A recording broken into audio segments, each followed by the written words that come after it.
Hello. In this video we're going to talk about replacing leaky composite fillings. You can see this is before and after. Now what's the cause of this? Number one, the filling is overbulked. It's not placed well into the restoration. I can't really tell if this was a overdone sealant or if it was a composite filling. But you can see it's fractured back here, it's leaking.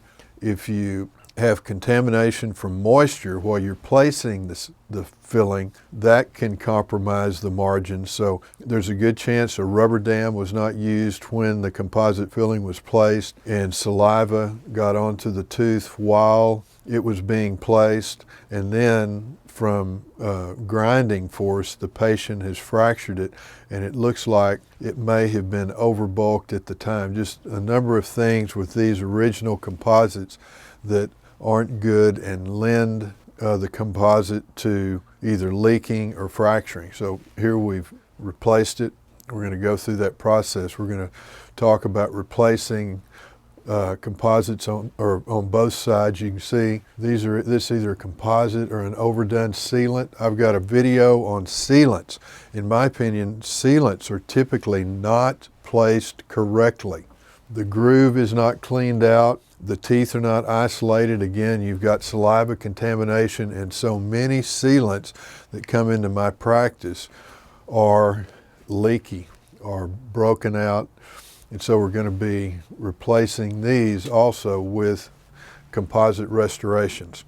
Local anesthesia, you can watch the video on how to give a painless and profound local anesthetic injection in dentistrymasterclasses.com. Then a rubber dam is just critical for so many procedures. I often use rubber dam even for teeth extraction. What is the benefit of a rubber dam? Number one, it keeps most of the water from the handpiece or from the air water syringe contained in the rubber dam. It keeps the tongue and the lips and the cheeks out of the way. If you've got pieces of old filling or a crown you're cutting off, that's not flying around in the patient's mouth. In my opinion, it's not only good for me and the assistant, I think the patient feels a lot more secure because they're not worried about something going into their mouth and them swallowing it or it going down the back of their throat. So this is a very quick and easy rubber dam method that I've devised, and you can watch that. It takes about 30 seconds or less to place this rubber dam using it this way. So I'm using a coarse barrel diamond to remove the old composite, a lot of water. And so that rubber dam is just, oh my gosh, it's just a big part of my dental life.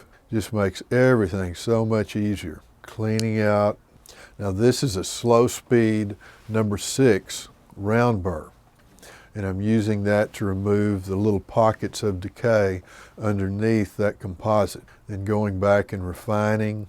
Then we're etching with 38% phosphoric acid, and the literature says etch enamel basically as long as you want.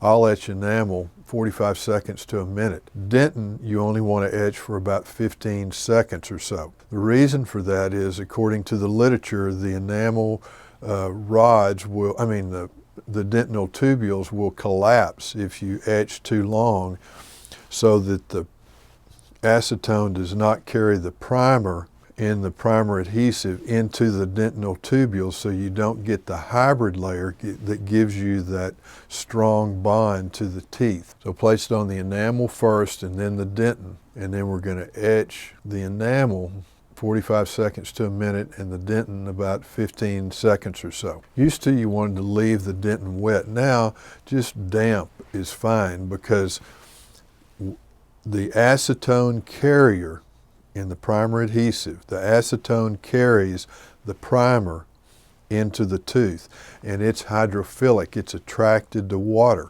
So if you've got a little dampness in those dentinal tubules, it's going to suck that primer into the dentinal tubules, creating that hybrid bond that makes the composite strong. So what I do is I rinse the 38% phosphoric acid off the teeth, and then I just blot them dry with a 2x2.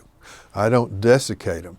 Now, we've had the 3M technical representative come to our teaching center in Dallas several times, and he says, my understanding is it doesn't matter if it's dry or wet, but I just kind of go in between and leave it damp. And I'm going to place a copious amount of the primer adhesive into the preparation. Then I'm going to blow it off. Now, why do you blow it off? You want to get rid of the acetone carrier, or it can compromise the strength of the bond. And I'm going to put this 2x2 right on top of the preparation and blow the primer adhesive excess off into the 2x2 so it doesn't get all over the teeth and the gums. You just put it right on top and blow it up into that. Anytime I'm blowing off primer adhesive, I always put a 2x2 on top. Then floss the teeth so that you don't have any primer adhesive in the interproximal contacts. Then always cure the primer adhesive prior to placing the filled resin. After you place the primer adhesive, blow it off and cure it for about 5 seconds, unless you're placing a veneer. Now, with the veneer, I don't cure until everything's placed, but if you're doing a direct composite, always cure the primer adhesive. You're never going to have sensitivity if you do this. Always cure the primer adhesive prior to placing the composite resin. And you only have to cure them for about 5 seconds. Then I'm starting with a flowable composite. The reason I am, there's some holes, I guess you'd call them, in the floor of the preparation where I've removed the decay with a round burr. So my feeling is that this flowable goes into those foxholes or divots in the floor of the preparation better than the highly filled resin. So I'm going to start with flowable and fill in all those holes and make the floor flat.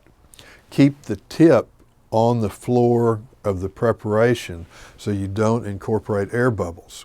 Just flatten that floor, and then I'm going to cure the flowable for at least 20 to 40 seconds before I place the highly filled resin. Now, this is Fill-Tech Supreme. It's a highly filled composite resin, and I'm going to place that with this spatula. You're trying not to incorporate air bubbles, and this is an invaluable instrument for me. I use this for a lot of things. We call it the round-ended instrument. It's kind of shaped like an egg, and you use this larger size to meld or blend the composite into the margin of the tooth. Now, what I'll often do is just dip this part in the primer adhesive where it's not dripping off of there, but just damp, and then just rub the margins into the sides of the preparation. And isolation is so key when you're placing composite. You can see there's a little, the liquid is, I've just dabbed that into the primer adhesive so that it doesn't stick to the composite. Just blend that in. Then I'm wiping it with a cotton ball just to get any of the excess off the sides of the teeth. Then I'm going to cure each one for 40 to 60 seconds. Typically I'll cure for 40 seconds with this Dimetron curing light. And I've used a Dimetron for almost 40 years. Then I'm going to come back with, depending on the size of the composite, this is a number 8 round burr. And lots of water, light touch, and just sculpt the composite. Very light touch. I'm going to check the occlusion. This is a great articulating paper because it marks wet. And I'm going to go back, continue the adjustment. You can watch my video on occlusion if you want to. If you don't understand occlusion, I go through all parts of occlusion. It's in the library of dentistrymasterclasses.com. You go through the eccentric movements, and once you get the occlusion adjusted, I like to come back with these Shofu rubber wheels.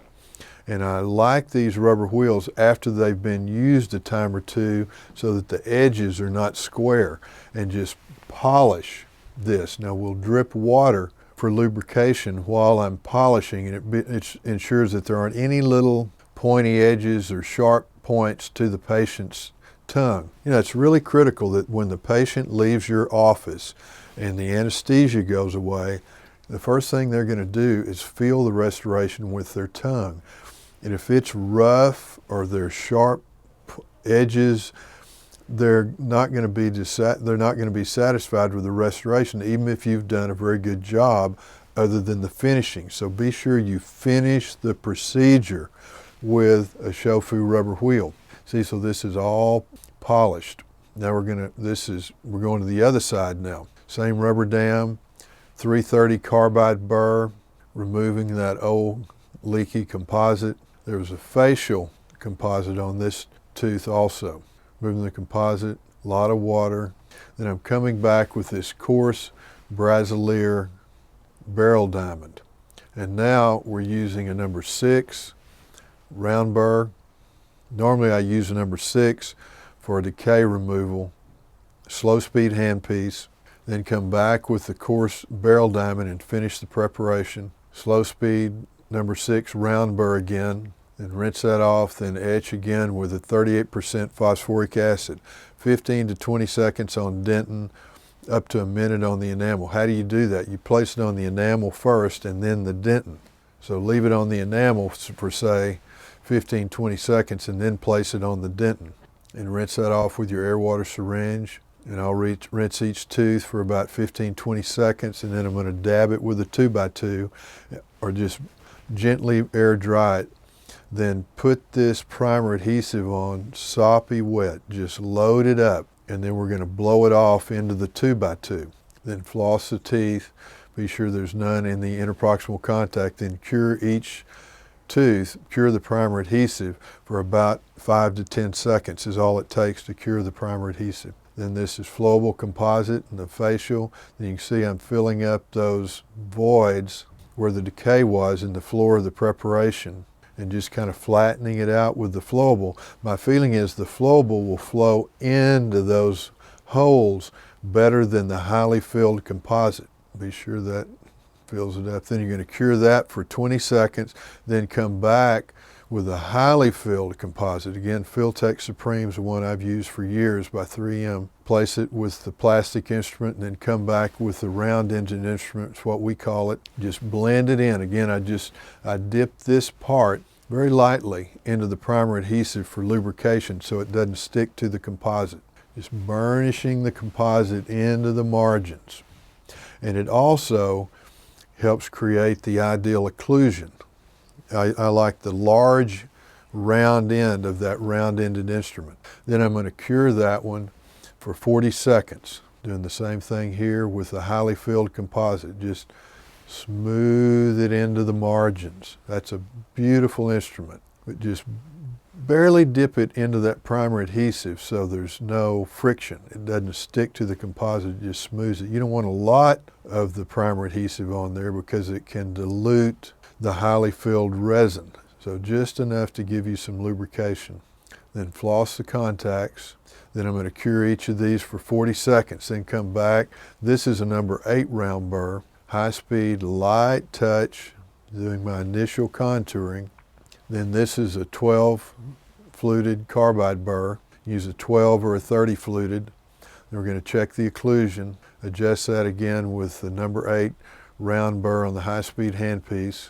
Once we get the occlusion right, we're going to come back and polish with the gray Shofu rubber wheel just to be sure. And I'm not only going to polish the composite, I'm going to polish the cusp of the teeth. This will not remove tooth structure. It only removes composite or adhesive. So in case there's some adhesive on a cusp or somewhere on the tooth that you didn't see because it's tooth colored, this will polish it off so when the patient feels it with their tongue, it feels nice and smooth. So there's the final, before and after. That's the dental minute. These techniques work, and they work every time. Click on the blue link in the description below and subscribe to dentistrymasterclasses.com for an organized library of all the dental minute videos plus many complete comprehensive cases not seen in dental minute videos.